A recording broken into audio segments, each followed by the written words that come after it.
ব্যাপার। আপনি যদি আমেরিকার মানে একটা পরাশক্তি হিসেবে তার যে চেহারা, তার যে মানে অবয়ব যেটাকে আমরা বাংলায় বলি, সেটা যদি আপনি আঁকেন তাহলে আপনি কি দেখবেন?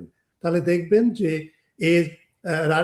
আমেরিকা বিশ্বের 2.8 বিলিয়ন মানুষের উপরে তার নানা ধরনের, নানা মাপের, নানা মাত্রায় নিষেধাজ্ঞা আছে। সে এই সমস্ত নিষেধাজ্ঞা জারি করে।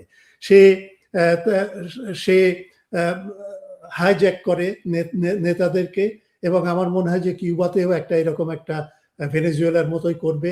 হাইজ্যাক করলো নেতাদেরকে, তাকে বন্দি রাখলো, তাকে বিচার করলো।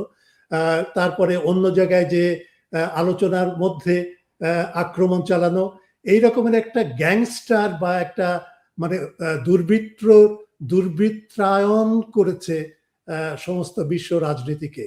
এবং সেখানে সে কোনো পরোয়া করে না, সেখানে সে কাউকে মেনে চলে না। সে মনে করে তারই পরাশক্তি হিসেবে তার দায়িত্ব হচ্ছে অন্যান্যদেরকে নতজানু রাখা এবং তাতে তার নিয়ন্ত্রণে রাখা।